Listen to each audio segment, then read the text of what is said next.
Podcast Flokéo, le podcast de la start-up engagée.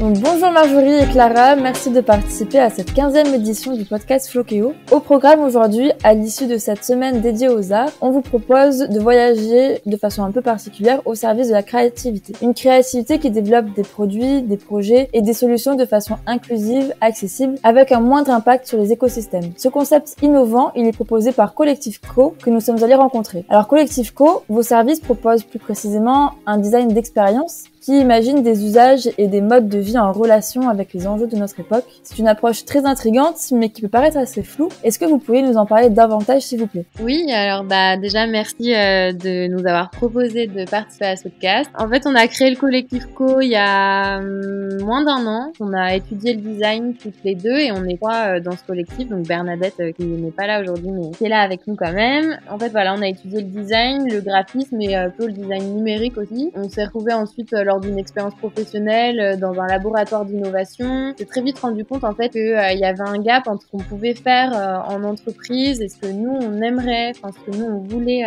corps et âme faire dans ces entreprises. Donc suite à cette expérience, on a décidé de créer le collectif pour donner plus de sens à notre boulot et voilà suivre nos valeurs aussi. D'accord. Et sur quel projet est-ce que vous travaillez en ce moment ou est-ce que vous avez travaillé en amont? Le tout premier projet sur lequel on a travaillé, c'était donc avec le Palais de Tokyo, donc il y a un centre d'art contemporain parisien. En fait, ils nous ont consultés pour essayer de penser leur nouveau site internet, donc qui sortira normalement en 2022. Donc en fait, on a fait toute une étude stratégique sur ce que c'est qu'un site internet aujourd'hui, notamment pendant une crise sanitaire, quand les centres d'art sont fermés. Qu'est-ce qu'on doit avoir comme information sur ce type de site? Est-ce que ce site est une réplique de l'espace physique du centre d'art dans le virtuel, projeté dans le virtuel, ou est-ce qu'il donne d'autres types d'informations? Donc du coup, on a vraiment questionné les besoins, les usages d'un site internet de centre d'art contemporain en 2021 et aussi ce qui est donc propre aussi à notre collectif. On leur a amené la valeur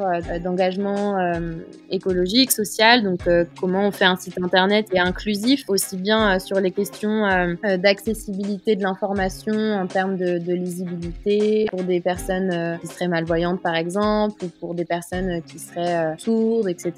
Et aussi en termes d'accessibilité de contenu. Un centre d'art contemporain, c'est des mots, c'est des sujets qui sont parfois peu accessibles à tout public et donc on essaie aussi de les accompagner sur ce terrain-là. Et bien sûr sur la question écologique, comment un site peut avoir une empreinte moindre alors qu'on sait aujourd'hui que le numérique est polluant et donc voilà, comment on peut contrer tout ça. Donc on a fait un gros dossier avec eux, on a fait pas mal de recherches, d'études aussi auprès des utilisateurs, des services du Palais de Tokyo pour comprendre les besoins de tout le monde et faire un conseil le plus éthique possible pour créer, imaginer avec eux ce nouveau site. Et justement, en vue de la situation environnementale, réduire son impact numérique devient une nécessité. Qu'est-ce que vous pouvez en dire dessus? Est-ce que vous auriez des astuces à donner? C'est vrai qu'effectivement, aujourd'hui, les gens ont tendance à pas forcément se rendre compte parce que le numérique, c'est quelque chose qui est pas tangible. Donc, on a l'impression que ce qu'on fait n'a pas de conséquences, mais en fait, ça en a beaucoup puisque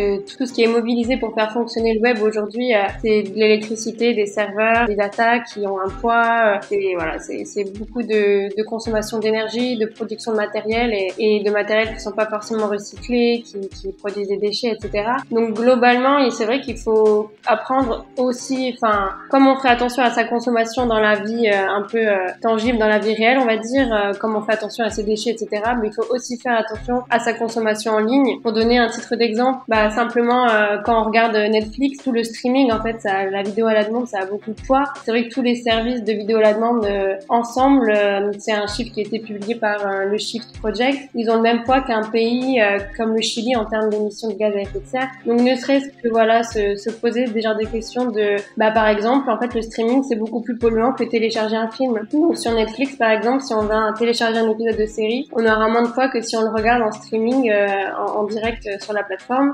Il y a des petites choses comme ça qui sont bonnes à savoir et pareil, c'est comme tout ce qu'on met sur le cloud, tous nos boîtes mail en fait. Le simple fait de garder un mail qui nous sert plus à rien dans notre boîte mail, c'est un poids énorme en fait quelque part sur un serveur. Et si tout le monde se désinscrivait les newsletters qui les intéressent pas, si tout le monde supprimait tous les mails un petit peu inutiles dans ces boîtes, ça permettrait d'économiser pas mal d'espace sur les serveurs et polluer quand même à beaucoup moins. Donc après, c'est comme tout, c'est être vigilant sur sa consommation, être conscient des conséquences de sa consommation et essayer de réduire. Et en fait, nous, ce qu'on essaye de faire à travers notre collectif et à travers du coup notre pratique du design, c'est de questionner les réels besoins de nos clients. Parfois, un site internet, peut-être pas le premier besoin, ou alors s'il l'est, en fait, on essaye d'aider nos clients à réfléchir à l'idée aussi de créer peut-être un budget énergétique. Quand on crée un site, ils imaginent toutes sortes de budgets. Est-ce qu'on peut pas aussi imaginer que pour un nouveau site qu'on crée, on va se donner une limitation sur que va être le poids d'une page de ce site? Comment on allège le code aussi pour que ce site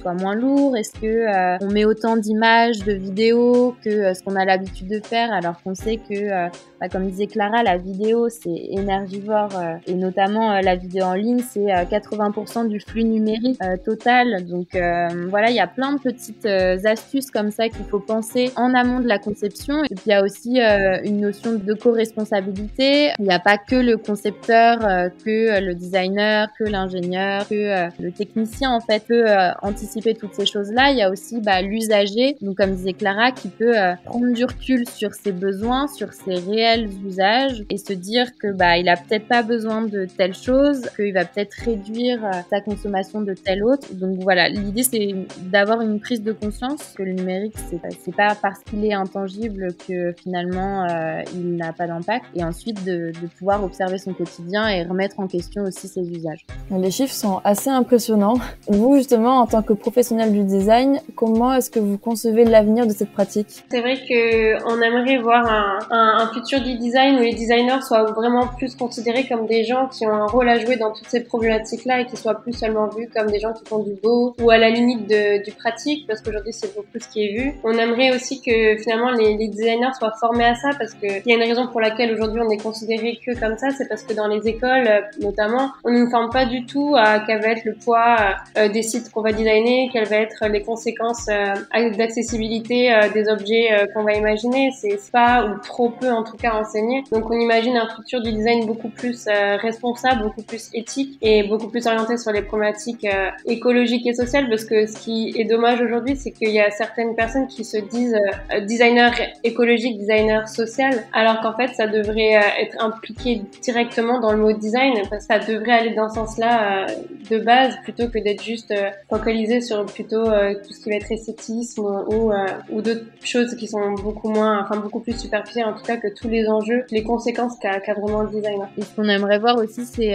que le design ne soit pas que centré sur des utilisateurs, des usagers comme c'est le cas aujourd'hui, mais qui s'intéresse aussi à son impact sur le vivant de manière plus globale, que finalement que ce qu'on design, c'est pas que designer pour un être humain, ça peut aussi prendre en compte tout un écosystème qui inclut des animaux, des végétaux, un environnement qui est fait de plein d'interactions, de plein de vivants différents. Donc voilà, on n'y est pas encore.